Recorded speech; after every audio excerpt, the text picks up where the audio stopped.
नमस्कार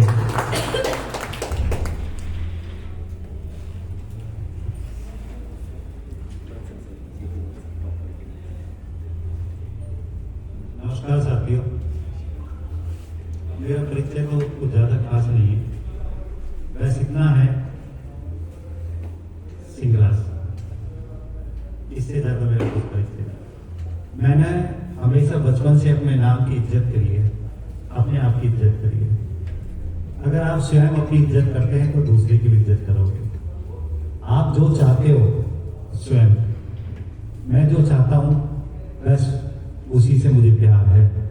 मैं चाहता हूँ कि दूसरा मुझे इज्जत दे तो मैं दूसरे को इज्जत दूंगा जब मुझे इज्जत मिलेगी। मैं चाहता हूँ कि कोई भी मुझे संकट में याद करे तो दूसरे का संकट होगा तो मैं वहाँ खड़ा होऊंगा जब मेरा संकट दूर होगा। तो बस यही मैं बचपन से सोचता रहा कि इस देश के लिए कुछ करूँ, ये करूँ, वो करूँ, बस कुछ करूँ। उसी एवरेज में चलता चलता बचपन से मुझे पोलियो भी हो गया था, दोनों पैरों में शरीर से जुड़े हुए थे। लेकिन इस सोच थी कि कुछ करना है, अपने पैर पे खड़ा होना है, तो 2 बैसाखी से खड़ा हुआ।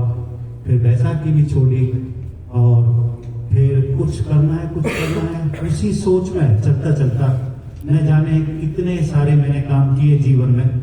लेकिन 35 साल की एज में मुझे पता चला कि शूटिंग एक ऐसा गेम है जिससे इंडिया को रिप्रेजेंट कर सकते हैं। बस उसी दिन मेरा जीवन बदल गया। मैंने सोचा कि यही तो वो चीज़ है जहां मैं अपने देश के लिए कुछ कर सकता हूँ, इस तिरंगा की शान के लिए कुछ कर पाऊंगा। मैंने अपना परिवार, बिजनेस सब कुछ छोड़ दिया और एक ही हासिल चीज जो थी, मेरा सपना, मेरे देश के लिए कुछ करना, उसको करने की मैंने ठान ली। ये बस और कुछ नहीं चाहिए। ये है, ये प्लेटफॉर्म पे मुझे खड़ा होना है, इस पोडियम पे खड़ा होना है। और जब मैंने शूटिंग शुरू करा, आप यकीन नहीं करेंगे, लगा कि मैंने दुनिया जीत ली। उसी दिन मैंने जीत ली थी। फर्स्ट 61 नेशनल केरल में हुआ था। तो अभिषेक आर्य और 2-3 और प्लेयर थे जो बहुत ही अच्छा खेलते थे, 85 आसपास खेलते थे। और मैंने उस समय शुरू की थी, तो फर्स्ट नेशनल मैंने गोल्ड लिया। तो जब केरल के समुद्र किनारे पे घूमने गए, तो फर्स्ट टाइम मैं समुद्र किनारे पे गया, उससे पहले कभी नहीं गया। तो वहाँ रेत में लिख दिया टोक्यो। तो मैंने उन साथियों से सब लगाया, यहाँ कौन जाएगा? उन्होंने कहा हम जाएंगे। मैंने कहा मैं जाऊंगा तो जीत के भी आऊंगा। मैं इतना नहीं मैं जाऊंगा नहीं, मैं जाऊंगा तो जीत के भी आऊंगा, क्योंकि अभी नहीं तो कभी नहीं। जितने आप जिद्दी होंगे अपने काम के लिए, उतने आप बड़े चैंपियन बनेंगे। जितनी ज्यादा भूख आपके अंदर होगी, उतना बड़ा आप इतिहास लिखोगे। बस यही ध्यान रखना कि जीत बहुत आसान है, आपका निर्णय उसको आसान करेगा। अन्यथा एक 10 मारना बहुत कठिन है और उसको रिपीट करना अपने आप में और ज्यादा कठिन है।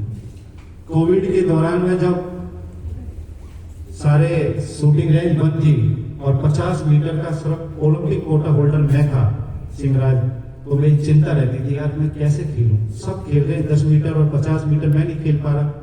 तो मैंने अपने कोच से बात करी और चिंतन करा, यार शूटिंग रेंज होती तेरे पास तो तू भी ट्रेनिंग करता और टोक्यो में मेडल का हकदार बन जाएगा। तो मैंने शूटिंग रेंज के बारे में पता करा कि शूटिंग रेंज कैसे बनेगी, तो कोई नहीं मिला मुझे। तो मेरी एक आदत थी, मैं कहीं भी जाता उसकी वीडियोग्राफी करता था।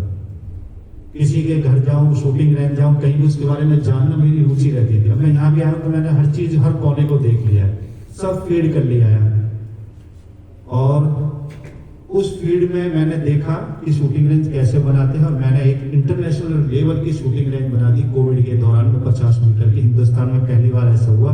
एशियन गेम का जो जकार्ता में इंडोनेशिया में हुआ 18 में, उसका जितना भी पैसा मुझे मिला सेंटर और स्टेट से, वो सारा पैसा मैंने शूटिंग रेंज में लगा दिया, बिना ये सोचे कि अब खाऊंगा कहां से, इतना पैसा इस शूटिंग रेंज में। मैंने कहा खाने की जरूरत नहीं है, इसी से मैं 100 गुना ले लूंगा।